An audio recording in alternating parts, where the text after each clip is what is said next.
আমরা এই মুহূর্তে আছি বাসবী ঘটক বন্দ্যোপাধ্যায়ের সঙ্গে কথা বলছি এবং আমরা স্মৃতিচারণা করছি শ্রদ্ধেয় অভিনেতা ভানু বন্দ্যোপাধ্যায়। ভানু বন্দ্যোপাধ্যায় ভীষণভাবে মানুষের কাছে পৌঁছে গেছিলেন ৭৪ ওই ছবিটি জনপ্রিয় হওয়ার পরে, এবং তথাকথিত কিছু অ্যাওয়ার্ড বাবা পেয়েছিলেন, দুটো অ্যাওয়ার্ড সম্ভবত একই সময় পেয়েছিলেন। তো সেই সম্পর্কে কিছু কি লক্ষ্য করতে পারবেন? না, বাবা তো উল্টো রথের প্রায় প্রতি বছরই পেতেন, উল্টো রথ পুরস্কার ছিল তখন। হ্যাঁ, সেগুলো তো বাবার কাছে ও বাড়িতে রয়েছে, ওখানে গেলে দেখা যাবে। সেরকম তো প্রচুর অ্যাওয়ার্ড পেয়েছেন। তবে ওই এই কথাটাও আমি সকলকে বলি যে অ্যাওয়ার্ড হিসেবে অ্যাওয়ার্ড পাওয়াটা তো নিশ্চয়ই খুব উৎসাহ দান করেন প্রত্যেক শিল্পী, প্রত্যেক ক্ষেত্রেই, জীবনের প্রতি ক্ষেত্রে। কিন্তু তার থেকেও বেশি বড় অ্যাওয়ার্ড, ওই যে যেমন শুরু করেছিলাম আমি, যে এই যে আজকের প্রজন্মের লোকেরাও শুনতে চাইছে, তাকে মনে করে রয়েছে এবং তার সিনেমা বেরোলে সেরকম ভাবেই প্রতিক্রিয়া হচ্ছে, দেখা হচ্ছে, আমার কাছে সেটা সব থেকে বড় অ্যাওয়ার্ড। একদম।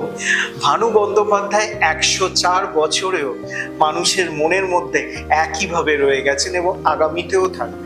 বাসুবিদি ১০৪ বছরে বাংলা চলচ্চিত্র ইতিহাসে প্রচুর হাস্যকৌতুক অভিনেতা এসছে এবং তারা তাদের মতন করে তাদের জায়গাটা নিয়েছে। তো তোমার কাছে ভানু বন্দ্যোপাধ্যায় অভিনেতা, হাস্যকৌতুক অভিনেতার পাশাপাশি যদি রাখতে চাও, তোমার নিজের মনের কেউ অভিনেতা রয়েছে যাকে তুমি সত্যি ভীষণ শ্রদ্ধেয় করো এবং তার অভিনয়, হাস্যকৌতুক যে সেন্স, টাইমিং, সেটা কিন্তু অসাধারণ?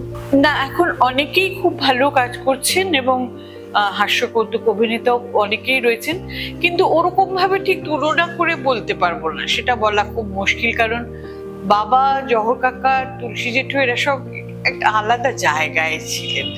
এই যে এতদিন ধরে ওদের থেকে যাওয়া মানুষের মনে, সেটা তো আমি এখন বলতে পারবো না যে আজকে যারা আছেন তারাও এতদিন থেকে যাবেন কিনা, কিন্তু এই মুহূর্তে অনেকেই বেশ ভালো কাজ করেন। সমগ্রভাবে এই মানুষটিকে ছোট্ট করে যদি স্মৃতিচারণা করো, কি বলবে? বাবা যদি অভিনেতা ভানু বন্দ্যোপাধ্যায় নাও হতেন, তাহলেও আমার চোখে এরকমই থাকতেন। এতই গুণ ছিল, এতই অন্যান্য দিক ছিল, অসম্ভব পরোপকারী ছিলেন।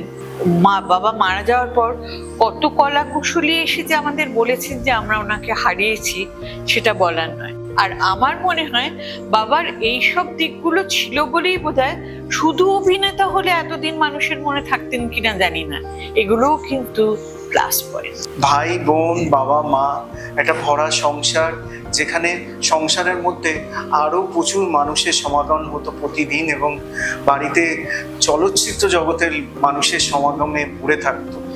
সেই সময়টা তুমি কেমন ভাবে উপভোগ করতে বাড়ির মেয়ে হিসেবে?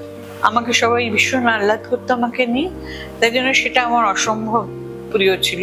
মানে দাদাদের যখন পৈতে হলো, তখন স্বাভাবিকভাবে সকলেই তো উপহার নিয়ে আসে, তার সঙ্গে কিন্তু আমার জন্য সকলে নিয়ে আসতো। আচ্ছা, সুতরাং আমি ভীষণ প্যাম্পার্ড ছিলাম, খুবই সকলের কাছে খুব আহ্লাদ পেতাম। তাই ওদের দেখলে তো অবশ্যই স্বাভাবিকভাবেই ভালো লাগার কথা, এবং ভীষণই ঘনিষ্ঠ। যেমন নিজের পিসি, জেঠু, কাকুরা যেরকম হয়, ওরা সকলেই সেরকমই ছিলেন আমার কাছে। আমাদের এই স্মৃতিচারণা আপনাদের জন্য, আর শ্রদ্ধাঞ্জলি ভানু বন্দ্যোপাধ্যায়কে। আজকে এখানেই আমাদের এই স্মৃতিচারণা থেকে বিদায় নিচ্ছি। আগামীতে আবার দেখা হবে এবং স্বর্ণযুগে ভানু বন্দ্যোপাধ্যায়ের সিনেমা অবশ্যই দেখবেন যখনই সময় সুযোগ পাবেন। আমাকেও বাবার সম্বন্ধে বলতে দেওয়ার জন্য অনেক অনেক ধন্যবাদ।